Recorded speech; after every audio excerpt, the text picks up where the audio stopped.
Sí, muchas gracias. Bueno, pues muchas gracias por su asistencia. Yo pensé que iba a haber poca gente, dado el tema, que es un poco extraño para los estándares que maneja la ciencia en el bar.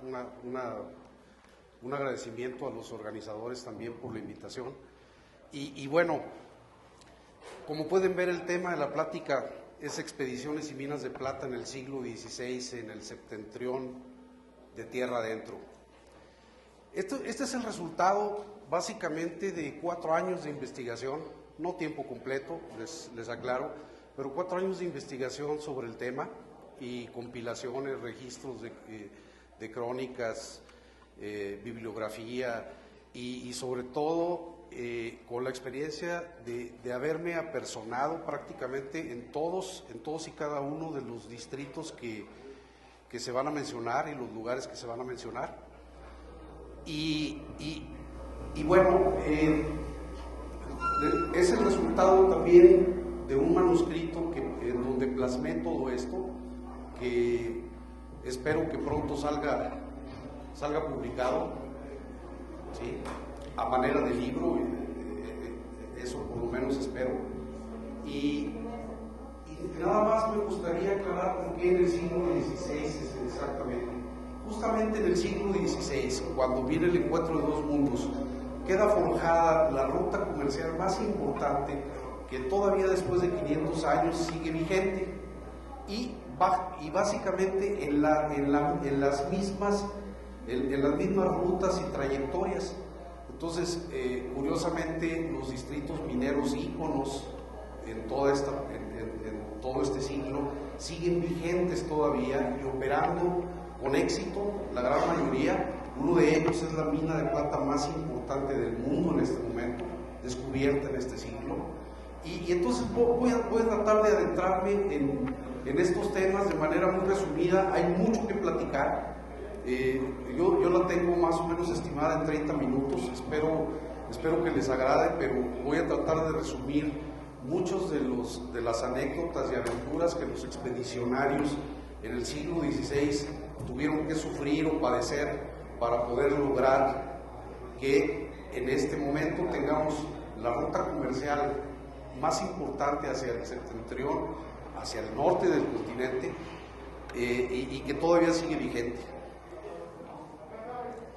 Hay prácticamente la tesis que se persigue es relativamente simple. Dice, confirmar que el fin primero de los peninsulares, una vez hecha la conquista, era la búsqueda obsesionada de oro y plata. Todos lo sabemos o todos lo podemos imaginar. Cuando llegaron los españoles, si no encontraban oro o plata, prácticamente sus expediciones resultaban fracasadas. Esto es del dominio público y no tiene ningún sentido hablar mucho sobre el tema. Demostrar que los conquistadores venían mal equipados en temas mineros. No eran mineros los españoles. Y ese es un punto importante porque todo el mundo habla sobre la minería novohispana como los mineros españoles. Y debo decir que incluso en el gremio minero es muy común hablar sobre los españoles eran fabulosos en técnicas mineras, los españoles hacían esto, los españoles hacían lo otro, y resulta que los españoles no eran mineros, y voy a tratar de demostrarlo. Sí. Ahora, las primeras expediciones al septentrión entre 1529 y 1546 fueron un fracaso, aun cuando fueron guiadas por los nativos. La comunidad prehispánica conocía perfectamente el oro y la plata y sabía de dónde provenía. Los españoles nunca, a pesar de que lanzaron expediciones hacia el septentrión, nunca encontraron los distritos mineros hasta muchos años después. Es decir, 22 años después de hecha la conquista del Imperio Azteca, aparecieron los primeros descubrimientos, y lo pongo entre comillas porque en realidad ninguno fue un descubrimiento. Todas estas minas eran conocidas por los nativos. Y después, al final, ¿cómo queda establecida la ruta del camino tierra adentro por los criaderos de plata? Esa es básicamente la tesis que persigo. Bueno, el tiempo y espacio. A partir de que Cortés arriba al puerto de Veracruz, se dice que Moctezuma, cuando se da cuenta, envía como regalos 2 rodelas, una de oro y otra de plata, del tamaño de la rueda de una carreta, como regalo al que estaba llegando. Y esto, en lugar de esto, obviamente queda marcada la tierra adentro como la fuente de la riqueza. Entonces Cortés se lanza hacia la conquista del imperio, y no precisamente para agradecerle a Moctezuma los regalos que le había hecho llegar. Entonces, en 1521 más o menos es cuando empieza esta historia. Ahora, el septentrión de tierra adentro es esa región marcada que ven ahí con esa flecha. Es la parte conocida en aquel entonces, o conocida poco después como Laridoamérica, que marcaba el límite entre la Mesoamérica, que estaba al sur, ¿verdad? Y ese es el septentrión de tierra adentro, que es a donde la plática está focalizada. Y obviamente se dice también, según los estudiosos, que la conquista realmente queda consolidada hacia finales del siglo XVI. Para el año de 1600, el septentrión de tierra adentro estaba más o menos bien conocido, pero las poblaciones más septentrionales que había por la costa era Culiacán, y por el continente era Santa Bárbara. Santa Bárbara, para ubicarnos, está al sur del estado de Chihuahua, muy cerca de Parral, y sigue siendo todavía un distrito minero importante. Bueno, para entrar un poquito en tema, voy a hacer una pequeña y breve comparación de cómo se veía en la cosmogonía prehispánica el concepto del oro y la plata contra las corrientes científicas actuales.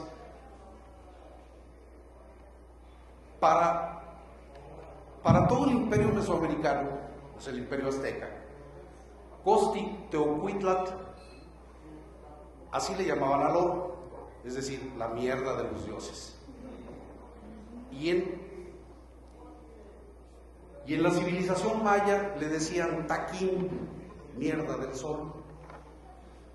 Es decir, cosmogónicamente, no, atrás, por favor. No, atrás. Atrás es...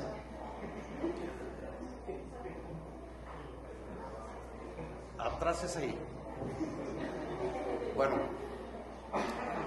es bien interesante porque cosmogónicamente las civilizaciones prehispánicas, el oro y la plata eran sus dioses. Entonces, si había oro en la tierra era porque los dioses lo habían engendrado ahí, y si había plata era porque el sol lo había engendrado ahí, y si había plata es porque la luna lo había engendrado ahí. Entonces, para ellos la minería subterránea era una especie de transgresión a los dioses, entrar al inframundo, a un sitio prohibido en donde ellos no deberían de estar. Pero para los españoles no fue así. Sin embargo, es bien curioso notar que en esa misma época, en España, Juan de Cárdenas, fíjense, todavía a finales del siglo XVI, mencionaba el sol, al fertilizar las húmedas y oscuras profundidades de la tierra con sus rayos, en efecto engendraba el oro, llamándolo a emerger de la tierra, heredándole sus propiedades más elogiables como su hermosura y resplandor, con la pureza de sus rayos. Lo mismo debía suceder con la plata y la luna. Había conceptos muy similares entre la corriente científica contra los conceptos cosmogónicos prehispánicos. La única diferencia era que para los españoles no eran dioses. Entonces ellos ellos podían entrar, el mundo civilizado podía entrar a las entrañas de la tierra y a las profundidades y a los malditos infiernos por él, mientras que las culturas prehispánicas solamente podían aprovechar lo que la madre tierra quería que ellos subieran, es decir, el oro que aparecía en los arroyos, por erosiones, por placeres de depósitos, ¿verdad? Sí, aclarando. Sin embargo, el motivo de todos, absolutamente, y hay mucho de qué hablar sobre este tema, pero había una obsesión patológica, y sigue habiendo todavía por el oro, ¿verdad? Es bien curioso, y hay mucho que hablar sobre esto. Sin embargo, me voy a ubicar solamente en este punto, en donde dice: constituye la felicidad suprema cuando se atesora en bóvedas, obras de arte, joyas, pero igual pueden pertenecer a los malditos infiernos cuando se encuentran en el fondo de una mina. Son protagonistas de los más grandes logros de la humanidad, pero también han suscitado sus peores crímenes. Y es bien curioso porque dentro de mis experiencias en la industria minera, no les voy a decir nombres ni mucho menos, pero una funcionaria de bajo nivel, de tendencia de izquierda, de funcionaria de una secretaría de medio ambiente y ecología, en alguna ocasión en una reunión, y por eso puse ese anillo, estaba muy contenta porque le habían dado un anillo de compromiso, y nos preguntaba a los mineros a quienes nos estaba atacando que si en realidad era oro y cuánto podía valer. Entonces, en realidad hay mucho que hablar sobre la obsesión patológica. Por favor, la siguiente. La siguiente. Aquí hay algo bien interesante con respecto a la obsesión patológica. Cuando se lanzan las expediciones, una vez que entra en contacto el viejo mundo con el nuevo, y se lanzan las expediciones en búsqueda del dorado en la parte austral del continente, y de Cibola y Quíbera en la parte septentrional del continente, hay registros de que las expediciones se ven reducidas a comer caracoles, serpientes, raíces, la carne de perros y humanos, que los mismos miembros de la expedición vendían entre sí contra la parte que podría corresponderles de las riquezas que estaban por descubrir. Me encontré dos casos en todos mis registros, dos casos de canibalismo de los españoles. Había canibalismo prehispánico. Me encontré dos casos de canibalismo. En la parte austral del continente, en el Dorado, y en la expedición de Álvar Núñez Cabeza de Vaca, en donde registran que se vieron sin comida absolutamente, y como el capitán de la expedición, un tal Pantoja, era muy malo, lo mataron y lo hicieron tasajo, y con ellos se fueron alimentando, y que cuando se les acabó el capitán Pantoja, pues le siguieron con otro y con otro, hasta que quedó un tal Sotomayor, que fue socorrido por unos indios. Había canibalismo, pero lo curioso es que había canibalismo solo por el oro. Era solo por el oro, y cuando en ese entonces era un elemento tan inútil, como dijo Tomás Moro, tan inútil que solamente podía envenenar la mente de los hombres y que no era útil para ninguna otra cosa. Bueno, dicho esto, los españoles venían con ansias de oro y buscaban el oro. Voy a hacer una rápida pasada sobre los fundamentos legales que sucedieron al haber descubierto el nuevo mundo y de nuevo cómo se fue dando la conquista. Sí.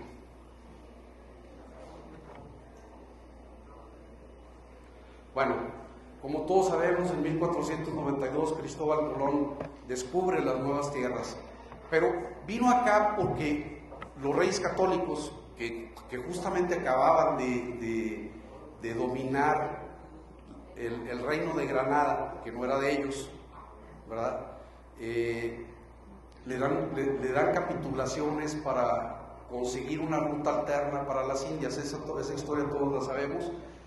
Llegan nuevas tierras, pero resulta que esas capitulaciones tenían prácticamente el alcance de ser un alter ego Cristóbal Colón, es decir, podía ser rey de las nuevas tierras. Afortunadamente para Carlos V, no todavía era Fernando de Aragón, afortunadamente para Fernando de Aragón, la codicia de Cristóbal Colón, como lo dijo en algún momento Fernando Benítez, no tuvo límites. A él no le importaba ser el rey de las nuevas tierras, a él le importaba el oro y la plata porque quería poder. Entonces le permitió a la corona española en 1509 lanzar una real cédula para corregir la estructura y restarle poder a Colón.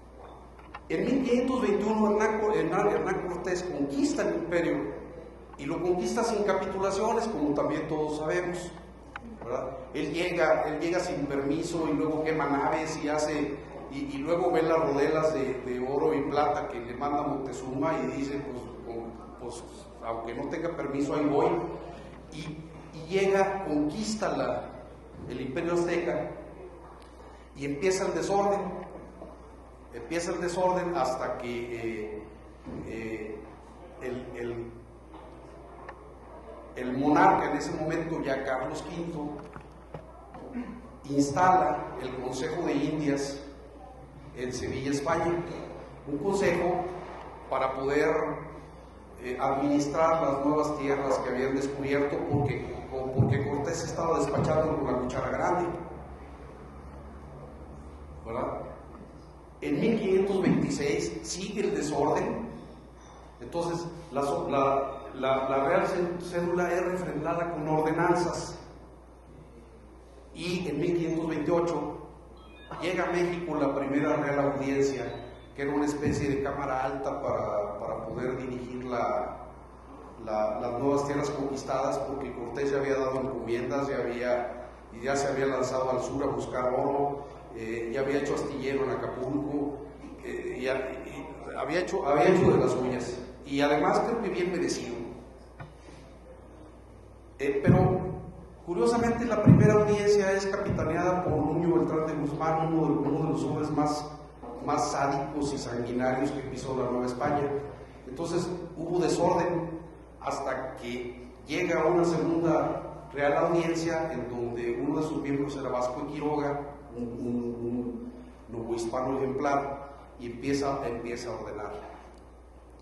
Y en 1535 llega el primer virrey de la Nueva España, y llega con las ordenanzas de minería, y llega además con la torta bajo el brazo, porque justo 6 meses después de que llega a la capital de la Nueva España, aparece Álvaro Núñez Cabeza de Vaca en Culiacán, ¿verdad? Que había pasado todo el continente como el remanente de una expedición fracasada, y además aparece a quienes eran un punto medular para la minería mexicana, asesores alemanes de la Casa Fugger. El primer virrey de la Nueva España llega con un grupo de asesores alemanes de la Casa Fugger.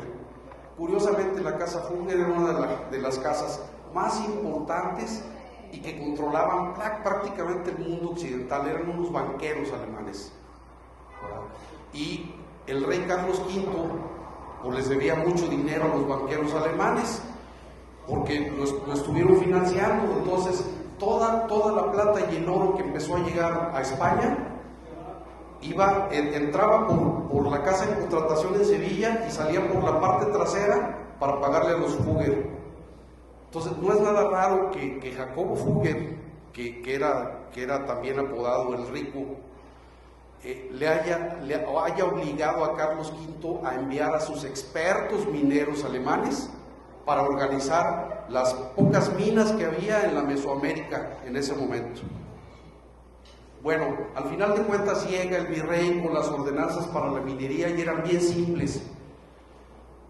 Las ordenanzas eran ceder a los particulares, curioso, los particulares, tradúzcase, hombres de dinero, ciertos derechos de los territorios a cambio de recibir el reconocimiento de su soberanía y un quinto de los beneficios.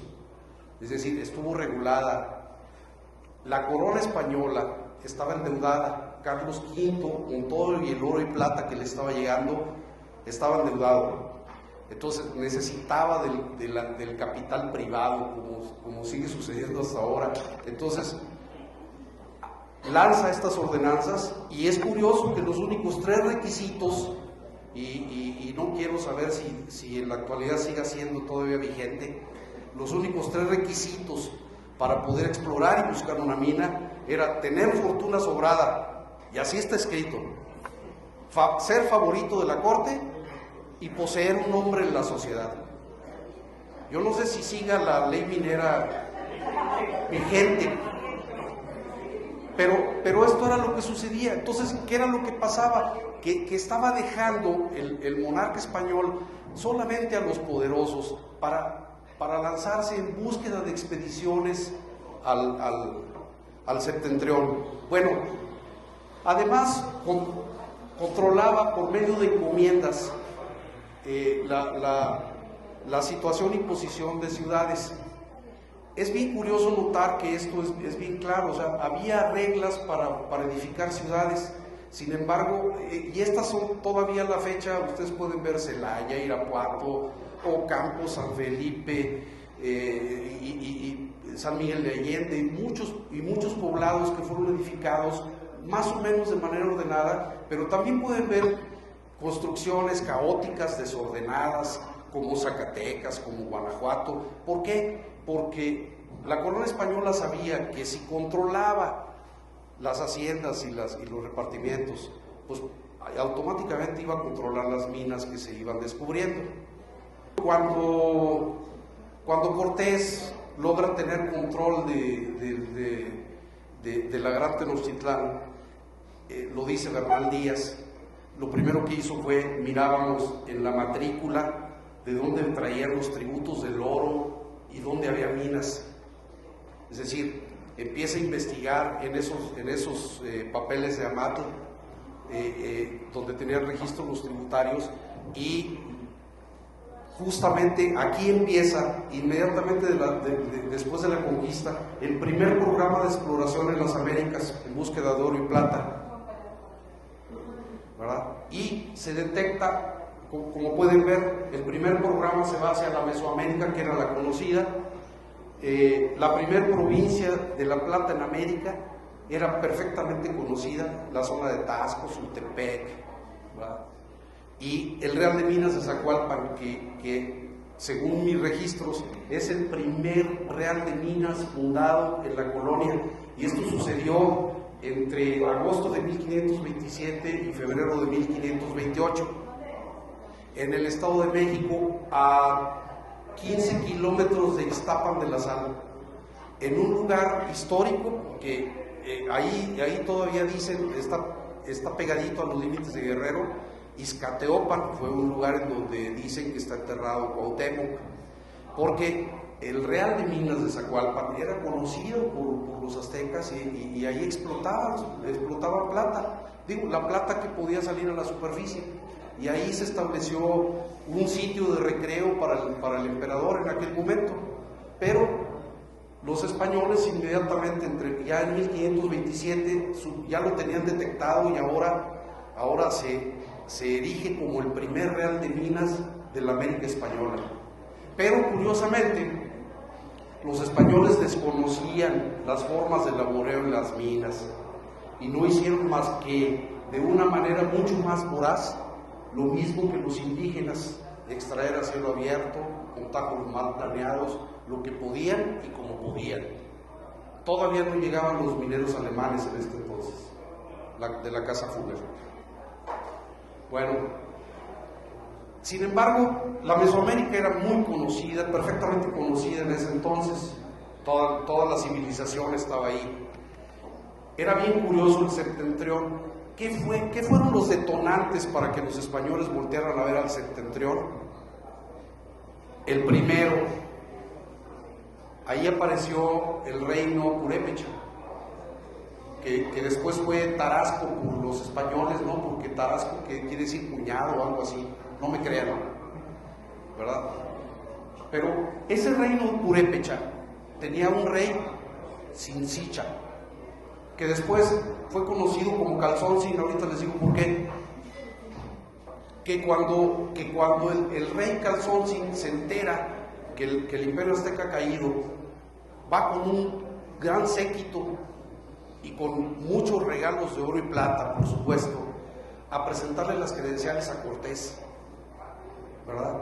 Entonces llegan, le entregan los regalos. Cortés, como buen cristiano, lo hace bautizar, y su pueblo reniega de él y le pone Calzónsin, que la traducción dice que es así como calzado viejo y despreciable. Pongámosle en chanclas. Ese es el primer detonante, es decir, llega con oro y plata. Entonces el occidente de México quedó marcado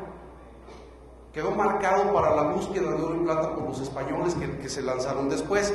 Otro de los detonantes, como ya vimos, fue la llegada del primer virrey de la Nueva España, don Antonio de Mendoza, un hombre notable, un hombre en toda la extensión de la palabra, bondadoso, pero y también llega con los expertos mineros alemanes de la Casa Fugger. Y es muy creíble esta versión, porque en España en ese entonces no había minería, no había ninguna mina operando en España en ese momento. 40, 50 años atrás, en los montes Cantábricos había habido una explotación minera, pero justamente en esa época solamente había un distrito en Alemania, Erzgebirge, no sé si lo estoy pronunciando bien, y también al norte de Venecia había un distrito minero.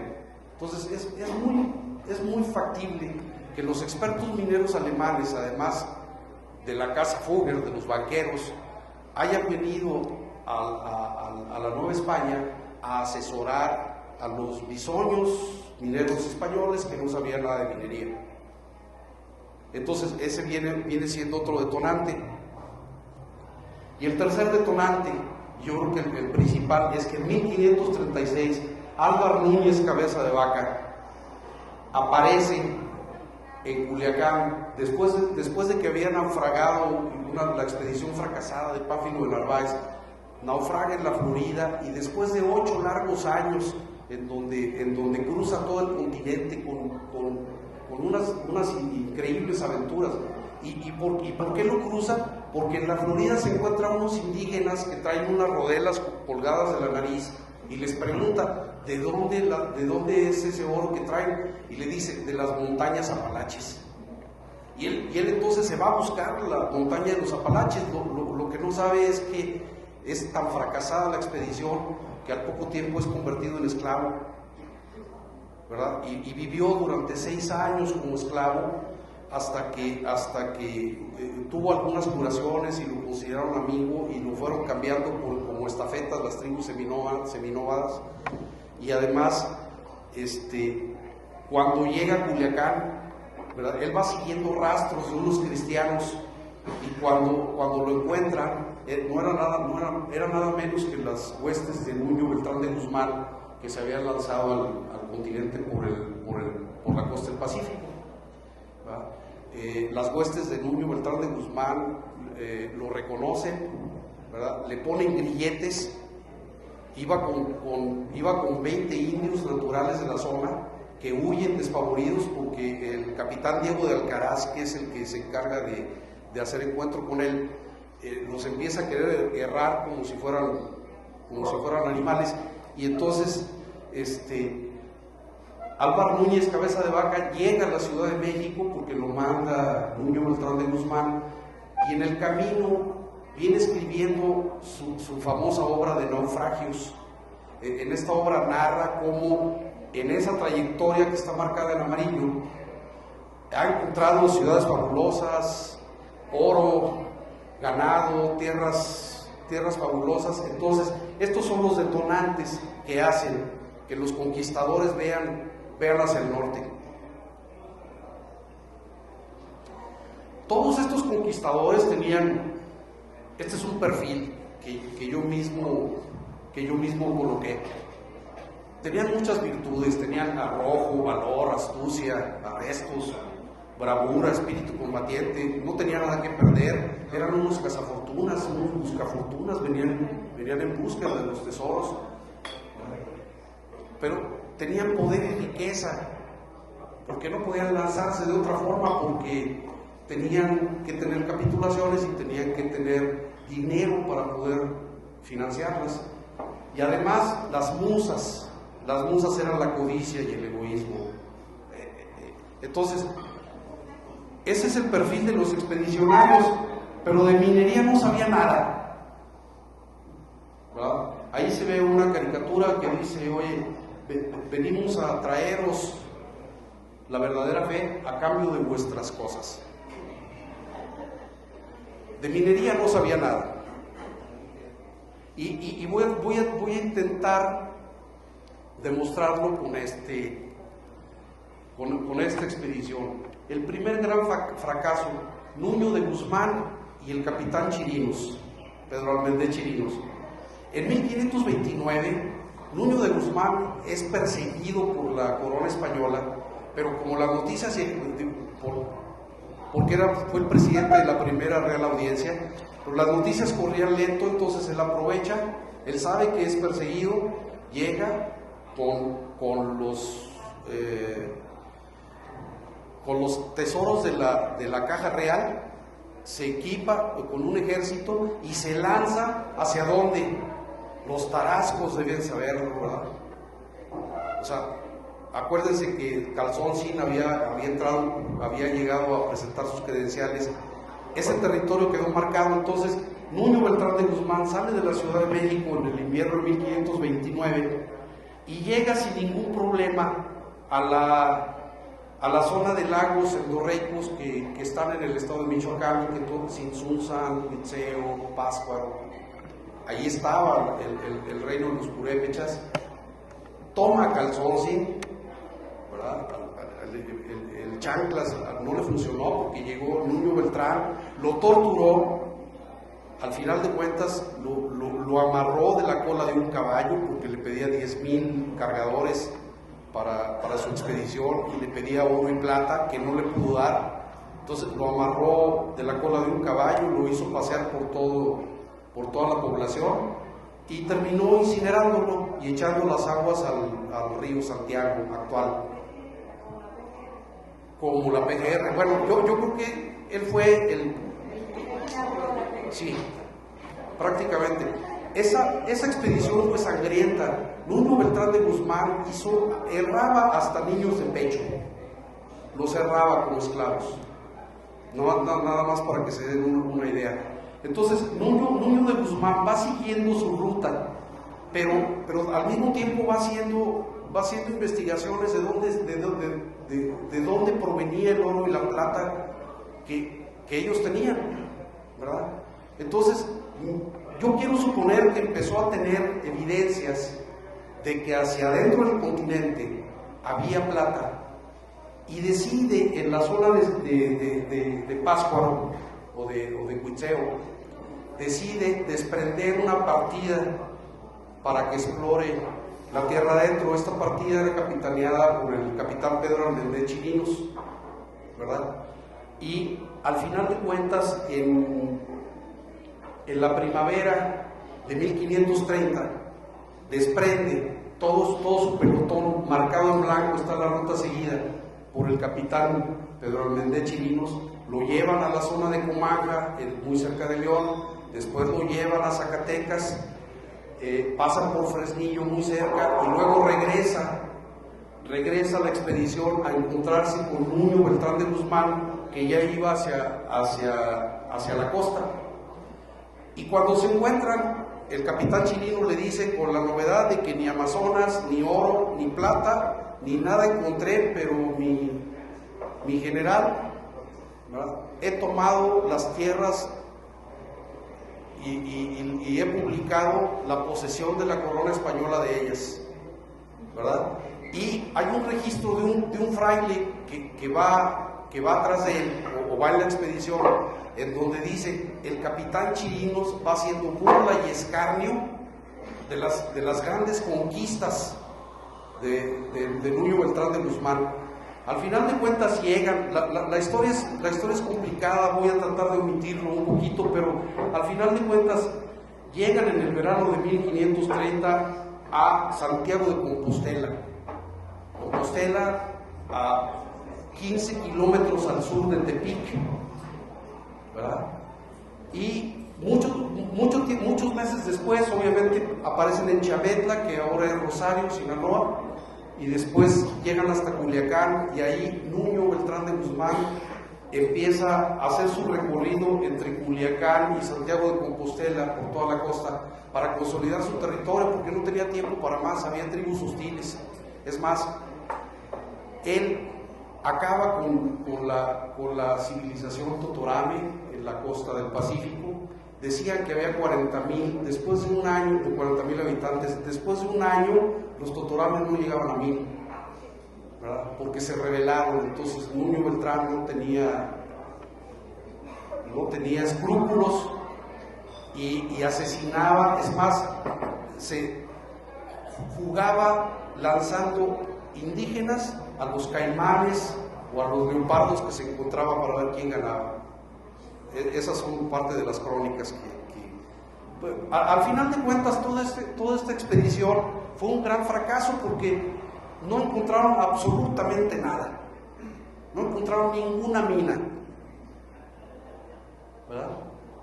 Obviamente en 1536 Alvar Núñez Cabeza de Vaca da a conocer naufragios y renace la leyenda, que ya le platicábamos. Y ahí está la crónica de Alvar Núñez, cuando dice: cuando me topé con los cristianos, estuvieron mirando mucho espacio de tiempo tan atónitos que ni me hablaban ni acertaban a preguntarme nada. Sin embargo, le ponen grilletes, lo mandan a la capital de la Nueva España. Bueno, todas esas expediciones, aquí viene un dato interesante. Nos permitimos registrar, y nos permitimos porque aquí está Claudio, que me ayudó a hacer el proyecto en sistemas de información geográfica, las minas de plata que aparecían a lo largo de esta ruta. Hay más de 250 minas, y si se fijan, las minas de plata son los simbolitos que aparecen ahí. Y si se fijan, la trayectoria que siguió Nuño de Guzmán, cómo desprende la expedición de Chirinos, y van directamente a las minas. Sin embargo, ellos no encontraron nada, porque simple y sencillamente andaban buscando los doblones de oro. No sabían nada de cómo se exponían las vetas y la mineralización en toda esta región de México. Ahora, las minas de plata que aparecieron tiempo después en esta ¿vale? La mina de Espíritu Santo en Compostela, Nayarit, 1543. No hay ningún otro registro que niegue que había un español avecindado ahí que dejó viudas, porque dejó viuda. Obviamente él murió a una señora española muy educada, a la cual un indio, espero que con buenas intenciones, le llevó unas cargas de mineral de oro y plata, ¿verdad? Y que con ella se hizo rico. Era la princesa, la marquesa de Miravalle. Con esta mina del Espíritu Santo, en 1543, que aparentemente es el primer descubrimiento en el septentrión de tierra adentro, ¿verdad? Obviamente renace absolutamente todo. ¿Le das otro, por favor? Y Ostotipaquillo, aquí aparece Cristóbal de Oñate, ¿verdad? Un expedicionario que iba con Nuño Beltrán de Guzmán, pero él iba más lento, logra descubrir Ostotipaquillo, que está justamente entre Tequila, Jalisco y Magdalena, para los que ubican esta región de México, en 1543. Con esa fortuna, Cristóbal de Oñate descubre tiempo después Zacatecas, la joya de la corona, pero fíjense su ubicación. Ahí había llegado el capitán Chirinos 13 años antes, y además hizo burla y escarnio de las nuevas conquistas de su jefe, Beltrán de Guzmán, cuando no sabía que estaba sentado en uno de los principales distritos argentíferos que le dieron renombre a México, bueno, a la corona española durante todos estos años. Guanajuato, también el capitán Chirinos había llegado a la región de Comaja, y Comaja también es una región pródiga en vetas. Y curiosamente dicen las crónicas, llegamos a Comaja. Comaja no se ve desde ningún punto, desde el altiplano norteño ni del Bajío guanajuatense. Hay que subir una sierra y bajar un valle. Y sin embargo, Chirinos llegó a Comaja. ¿Por qué? Porque lo llevaron. Bolaños, Jalisco. Esta región entre Zacatecas y Jalisco es la conocida como zona de barrancas profundas. Hay desniveles de más de 1000 metros. Y es complicadísimo, aún en la actualidad, recorrerla, ¿verdad? Y en 1548 aparece Bolaños, justo donde el capitán Chirinos había pasado.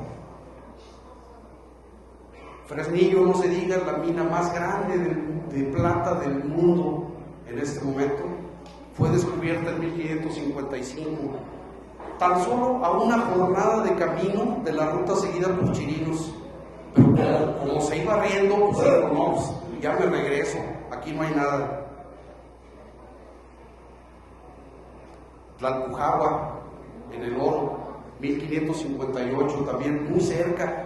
Curiosamente, 1558, cuando Calzóncin no quiso delatar la presencia de Tlalpujahua, ¿verdad? Rosario, 1655, tristemente olvidada porque fue la población más rica durante el siglo XVIII en la América septentrional. Y la ven ustedes ahorita, pues es un pueblo sencillito,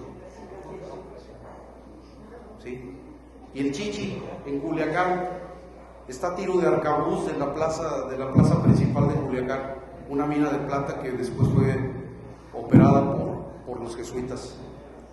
Bueno, con esto quiero demostrar que la ruta que siguió Nuño Beltrán de Guzmán y el capitán Chirinos fue correcta. La única diferencia es que no sabían cómo aparecían las minas de plata. La expedición de Francisco Vázquez de Coronado es amigo del virrey. Y cuando Álvar Núñez Cabeza de Vaca llega a la capital de la Nueva España, va acompañado de otros dos peninsulares, que era Andrés Maldonado y Dorantes, era otro peninsular, y Dorantes traía un negro esclavo que se llamaba Estebanico. Entonces, cuando le platican al virrey que había ciudades fabulosas al norte, le compra a Dorantes al esclavo y lo lanza con un fraile, fray Marcos de Niza, a buscar la Cíbola y Quívira al norte del continente. Dicen que nunca fue.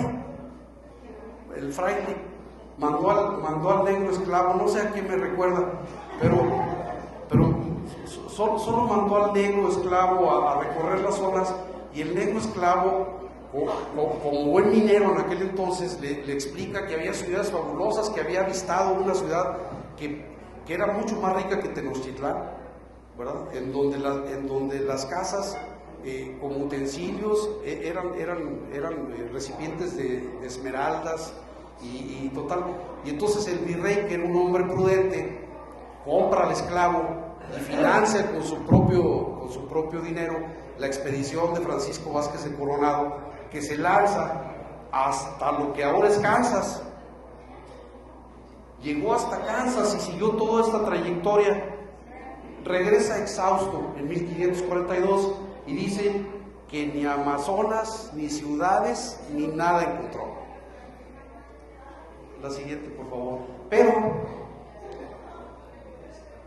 es bien curioso esto también, y esto demuestra también que los descubrimientos fueron guiados. La joya de la corona, como se le conoció a Zacatecas, fue descubierta en una expedición financiada por Cristóbal de Oñate y capitaneada por un soldado que era Juan de Tolosa, todavía no era capitán, y Diego de Ibarra. Salen de la ciudad de Guadalajara en agosto de 1546 y en septiembre de 1546 Zacatecas está descubierto. Esto yo creo que no se lo cree nadie. O sea, en un mes una expedición de exploración para buscar un distrito minero en las condiciones que se tenían hace 500 años, nadie se lo cree. El redescubrimiento fue guiado, pero fue tan fabulosa la fortuna que se generó en Zacatecas que obligó al virrey en turno a generar una ruta más corta entre Zacatecas y México, que es lo que se conoce como la Ruta de la Plata, que entre paréntesis no pasa por San Luis Potosí, ¿verdad? Esta pasa, lo más cercano que pasa es en Ojuelos, sigue hacia Aguascalientes, pero de Ojuelos va a Ocampo, a San Felipe, a Dolores Hidalgo, a San Miguel y se mete a Querétaro. Esa es la ruta original del Camino Real de Tierra Adentro. San Luis Potosí todavía no estaba marcado. Y entonces, como Juan de Tolosa, Diego de Ibarra, perdón, es el descubridor, se vuelve al poco tiempo en uno de los hombres más poderosos, y a pesar de que era cojo, porque había perdido una pierna en la guerra del Mixtón 12 años antes en Zacatecas, en la zona de Zacatecas, se instaló esta rima en el vulgo popular, ¿verdad? Si la de San Bernabé no diera tan buena ley, la de San Bernabé es una beta. No casara Diego de Ibarra con la hija del virrey. El cojo se casó con la hija del virrey Luis de Velasco y se volvió, por supuesto, uno de los hombres más poderosos de la Nueva España en ese momento. Y esto hace justamente, bueno, ya hablamos del Camino de la Plata, que es también una joya de la arquitectura. Esto hace que la joya de la corona y las fortunas que estaban haciendo ahí, la corona española entonces, en ese momento, aprovecha para financiarse con dinero que no es de ellos, sino de los particulares, para darle capitulaciones para que vayan al norte a buscar más. Y nunca falta un prietito en el arroz. Ginés Vázquez del Mercado, y espero que no haya nadie de Durango aquí, porque decían que era por demás fantoche, vanidoso, ¿verdad? Era un niño bien de esa época. Entonces se lanza en una expedición con una parafernalia impresionante, dicen que traía un jubón morado con calzas de oro y plata y listones por todos lados. Se lanza en una expedición para buscar la montaña de las ilusiones, una montaña que los aborígenes le habían dicho que existía en el septentrión de Tierra Adentro, y como la joya de la corona ya había sido descubierta 2 años antes, a Ginés le pasó esto como si fuera, escuchó el descubrimiento de la joya de la corona como si hubiera sido un coro de ángeles celestiales. Entonces su ego inmediatamente puso toda su fortuna y se lanzó en la expedición a buscar el cerro del Mercado. Cuando llega al Cerro del Mercado y que lo tiene a tiro de arcabuz, dicen que esto fue lo que dijo: esta es la riqueza que el virrey envió a buscar por mar y tierra. Este es el cerro que Coronado no pudo hallar, porque ya Dios lo tenía para que fuese de mercado. Ahora todavía sigue siendo el Cerro del Mercado, pero una gran desilusión: cuando llega al Cerro del Mercado, los naturales que lo habían guiado se le pelaron. Y dice, y también dice: a buen tiempo se han ido, que ya tengo el cerro que Dios lo quiso para que fuera de mercado. Una gran desilusión: al llegar al cerro no había plata, solo era hierro. Entonces, además, la tropa le fue haciendo burla de regreso con el gran descubrimiento. Es herido todavía en su regreso en Saín Alto, en la región de Zacatecas. Es herido, dicen que por una flecha envenenada, y al final de cuentas no se sabe si fue la flecha o si la herida fue mortal. El tema es que Ginés Vázquez del Mercado muere en la ciudad de Juchipila actual, y ahí es enterrado. Entonces, un gran fracaso de un expedicionario fantoche. Pero la expedición de Francisco de Ibarra es bien interesante, porque recuerden que Cristóbal de Ibarra era yerno del virrey en turno, don Luis de Velasco, y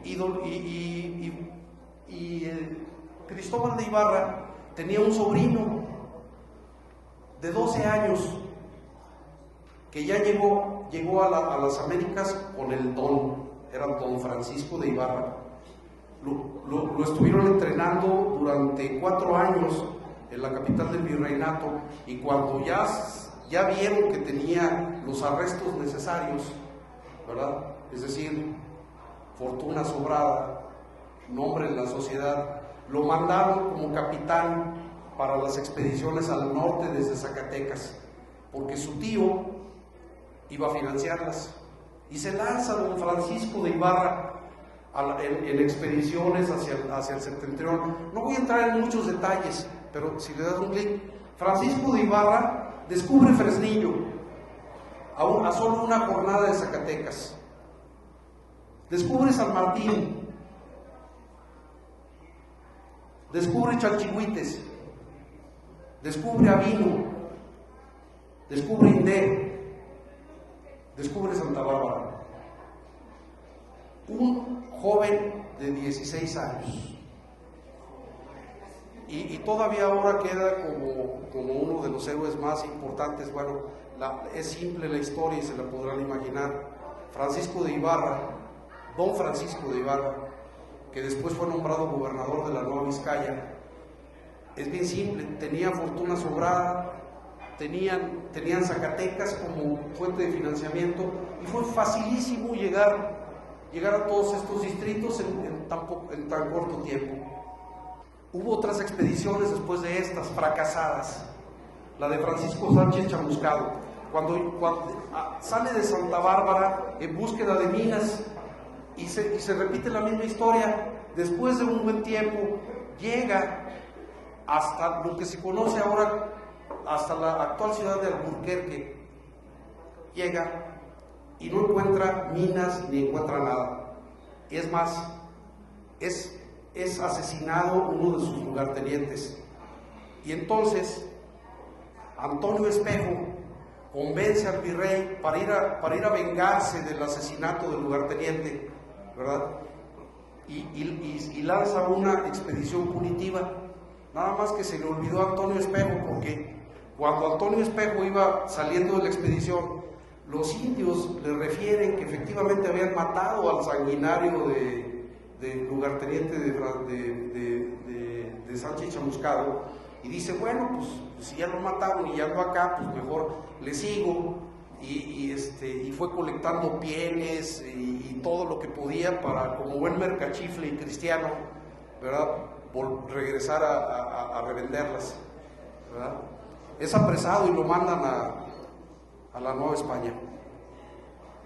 Bueno, y la expedición de Juan de Oñate también para finales de siglo, con más pena que gloria. Es desterrado y sus títulos nunca le fueron restituidos.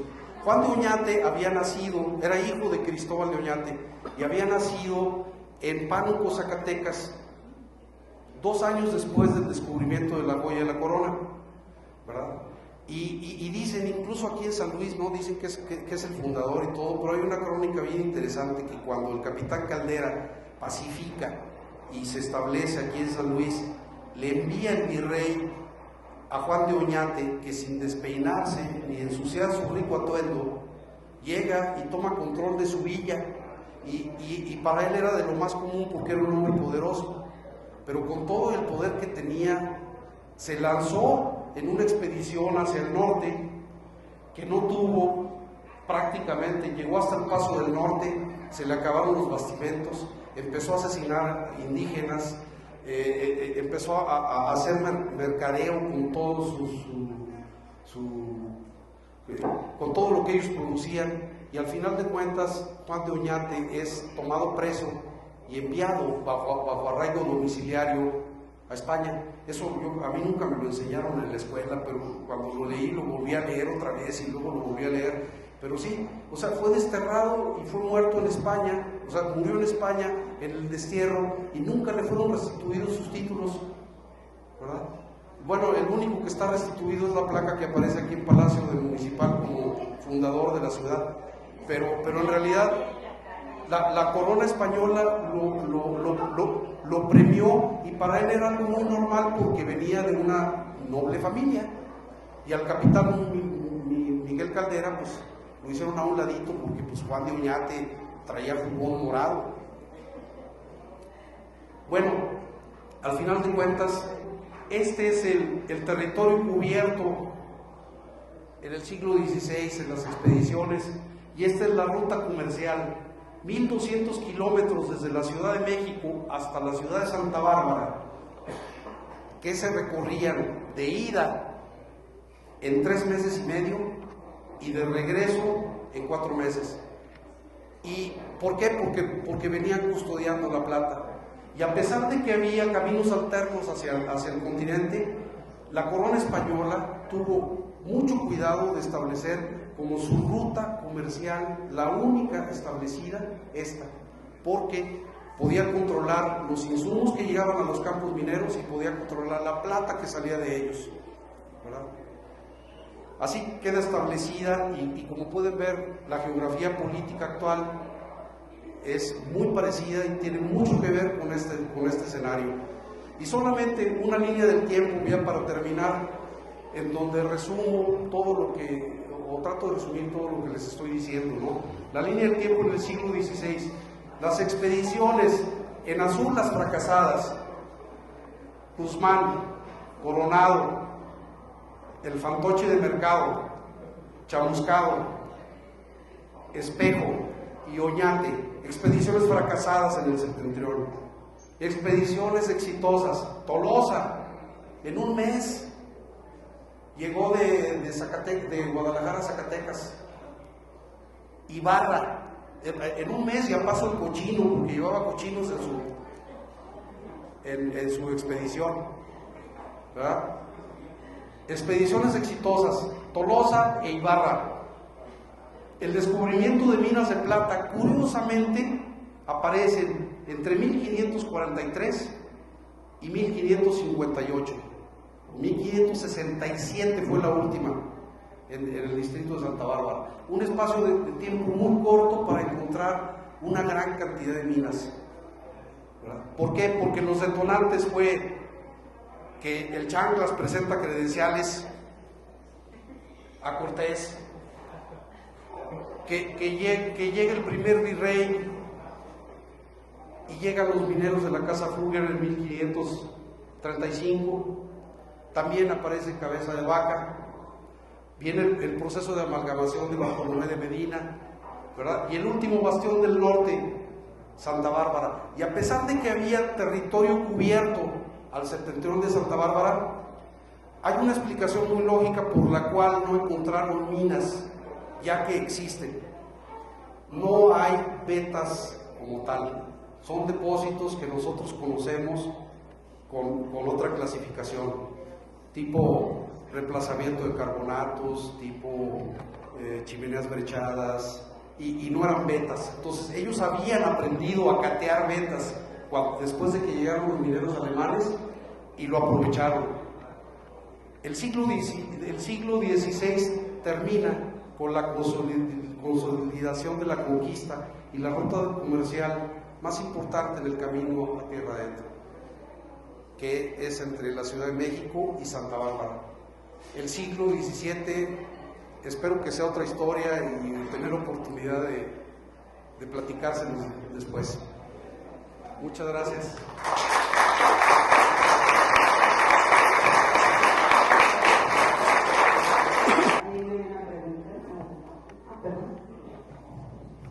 ¿Cómo interpretarías la minería canadiense a la luz de la historia que nos cuentas? ¿Son nuevos yacimientos, son viejos yacimientos los que explotan, son los mismos yacimientos alemanes? ¿Qué fenómeno es? Bueno, una pregunta interesante, aunque anacrológica, pero hay algo interesante en esto. Yo creo que la historia se repite. Si tú lo ves, los españoles van en búsqueda de oro y plata y de minas, pero había inversión privada. Era la versión antigua de lo que sucede ahora. O sea, no cualquier hijo de vecino pudiera buscar una mina de plata. Tenía que tener fortuna sobrada, ser favorito de la corte y un nombre en la sociedad. Y yo me preguntaría, ¿hay algo diferente en la actualidad? ¿O hubo algo diferente en el siglo XVII, XVIII, XIX? Después de la independencia apareció capital británico, después norteamericano, después británico, después la minería se cierra, se abre en el 94 a la inversión extranjera y llega otra vez capital para invertir. Es el mismo proceso. Y los yacimientos, estrictamente hablando, yo te podría decir que el 90% siguen siendo los mismos. No, curiosamente, las minas principales de Sonora tienen una historia muy interesante, que van desde la colonia incluso. ¿Sí? Los jesuitas ya las explotaban. Nacosari, bueno, acá el ingeniero no me dejará mentir, pero es un distrito del siglo XVIII, ¿verdad? Y todos los distritos mineros son conocidos. Se dice que, por ejemplo, en la época del Porfiriato había 6.500 minas operando en México. 6.500. Es decir, las localidades están. Y claro, a nosotros como geólogos que buscamos a veces los yacimientos, nos encantan las buenas historias y los modelos sepultados. Y uno piensa, aquí abajo debe haber, ¿verdad? En realidad, todo está visto. Bueno, tengo muchas preguntas y muchos comentarios, pero de los más interesantes, a partir de 1521 creo que empieza nuestra historia minera aquí en el país, ¿verdad? En el periodo de 1521 a 1580, vamos a decir, los descubridores, comillas, españoles, no sé si has en tu investigación, porque se habla de descubrieron minas, pero ¿cuántos de esos yacimientos ya estaban descubridos? Yo creo que el 80 o 90%. O sea, descubrir es decir, estoy viendo o identificando un yacimiento que ya se está trabajando y toda la superficie, porque eran metros de superficie, no había yacimientos ocultos como muchos que ahora se descubrieron. Entonces, ¿cuántos de esos yacimientos eran ya trabajados por indígenas o por pobladores de la región, y cuántos no eran, o que llegó por primera vez un español y dijo, esto es un nuevo yacimiento que vamos a darle y vamos a sacar el oro? Mira, en el siglo XVI prácticamente ninguno.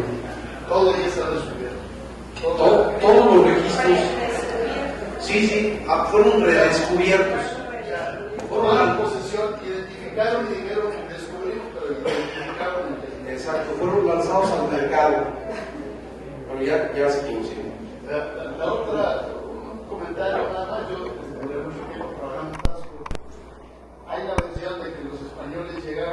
no buscando oro y plata, sino estaño.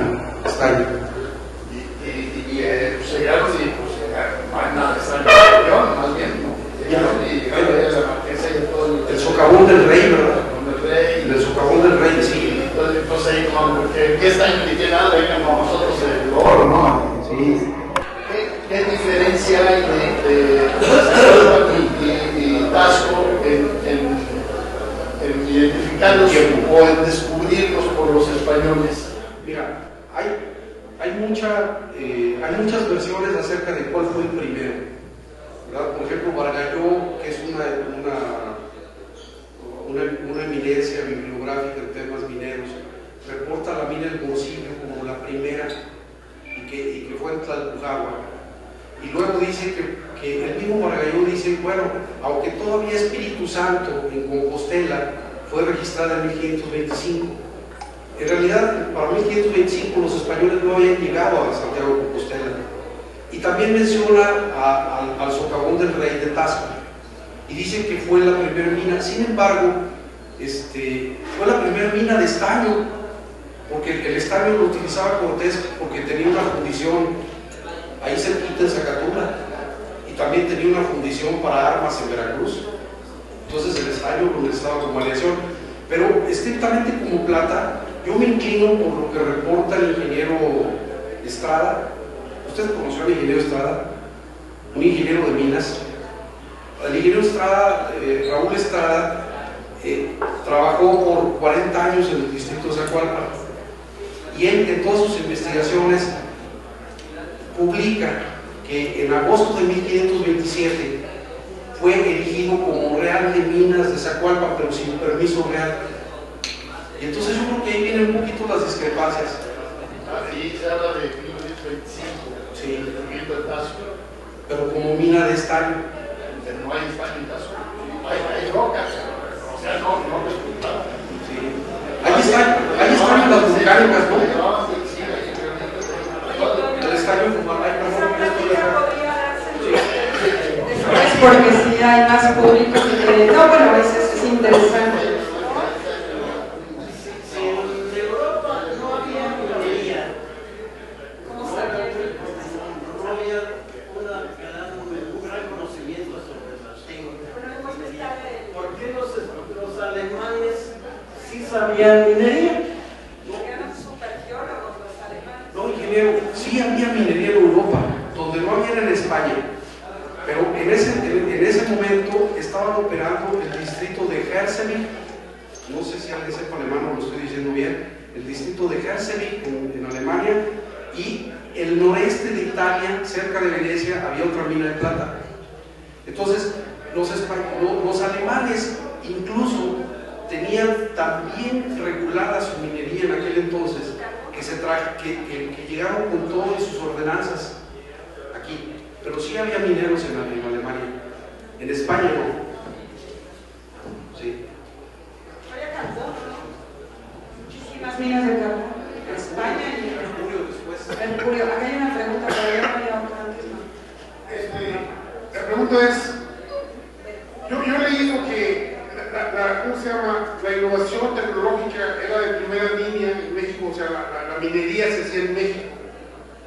No en el mundo, bueno, también se hacía en el mundo, pero México era vanguardia en investigación de la minería. ¿Es cierto eso? El Palacio Nacional de Minería, ¿no?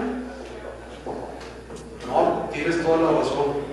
Toda la época virreinal, la minería que dominaba, o sea, la tecnología que dominaba el mundo y la investigación, el Real Seminario de Minería en el siglo XVII y XVIII fue una institución que lanzó científicos y descubrimientos y tecnología y técnicas y regulaciones. Incluso toda la ley minera alemana del siglo XVIII salió de las ordenanzas de minería publicadas en 1794 en México. El Real Seminario de Minería, porque era bien simple. Toda la época virreinal dependía económicamente de la minería. Toda la época virreinal dependió económicamente de la minería. Era una potencia mundial. Bueno, y las escuelas de minas en las universidades, ¿no? Casi todas las universidades se fundan alrededor de las escuelas de minas, ¿no? las más importantes en Guanajuato, bueno, la nacional, Zacatecas. Bueno, una pregunta sobre el Cerro de San Pedro, la minería que existe ahorita, ¿qué nos puedes platicar sobre eso? Sobre lo que existe ahorita. Y lo que fue antes, o sea, porque supuestamente también de ahí se embarcaban a Veracruz para pasarlo a España. No, por supuesto, el Cerro de San Pedro se integra a esta ruta después de 1592 y obviamente la producción se enlaza con un ramal que va desde San Luis Potosí a San Felipe, que incluso seguía el trayecto del bordo del ferrocarril posterior y que ahora sigue más o menos la carretera.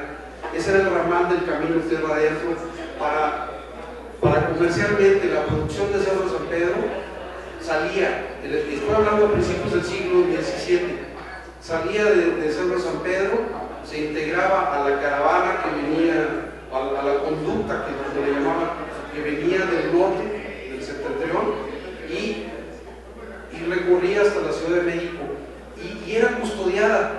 Era bien interesante porque los ataques de los indios no buscaban la plata, los naturales. A los indios les interesaba en este orden las españolas, el vino y las sedas. Entonces asaltaban a las conductas que iban hacia el septentrión, las que venían pues no traían plata. O sea,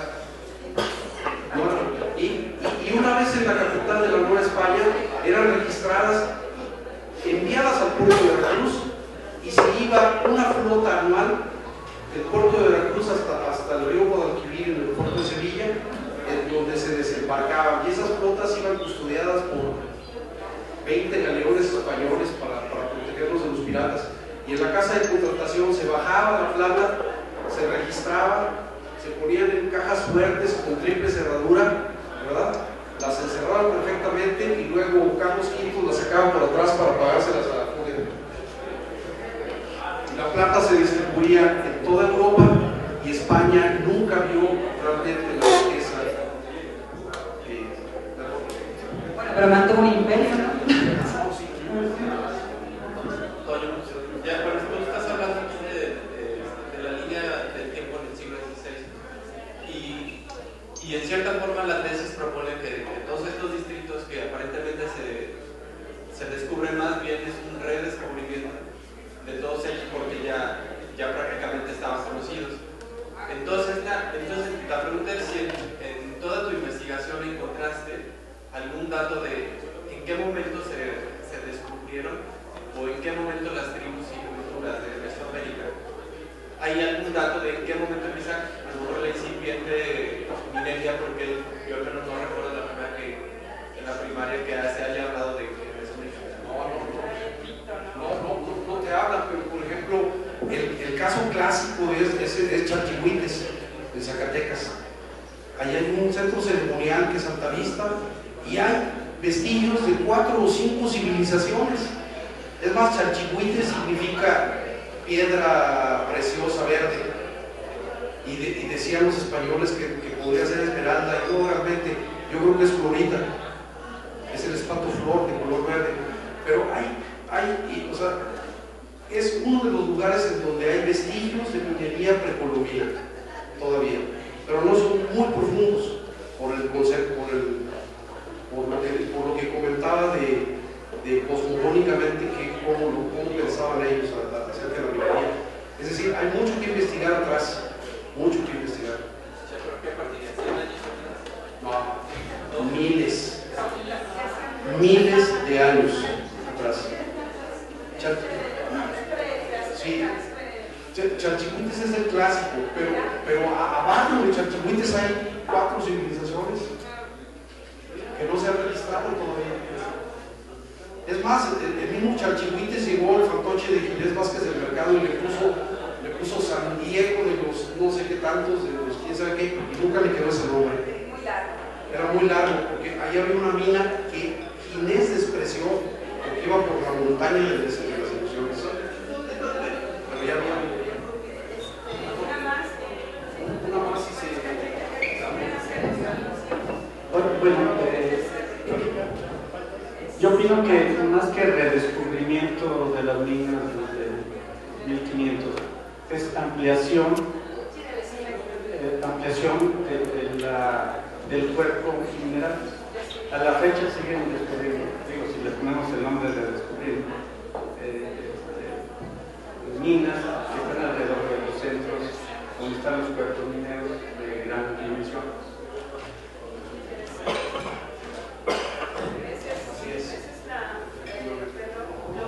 Lo que hace interesante la exposición, que hay un descubrimiento previo que tú ubicas miles de años antes de la llegada de los españoles. Hay un redescubrimiento que además con una cantidad de anécdotas de que se pusieron a cenar y al día siguiente encontraron oro, ¿no? Hay muchas anécdotas muy curiosas, que eso sí no las enseñan en la primaria, ¿no? Esas anécdotas ridículas. Y luego hay la búsqueda ya a tierra adentro, ¿verdad? Y estar viendo sobre las vertes. Pero ya la exploración básica ya se había hecho de manera precolombina. Esa es la lección de hoy, fue muy interesante.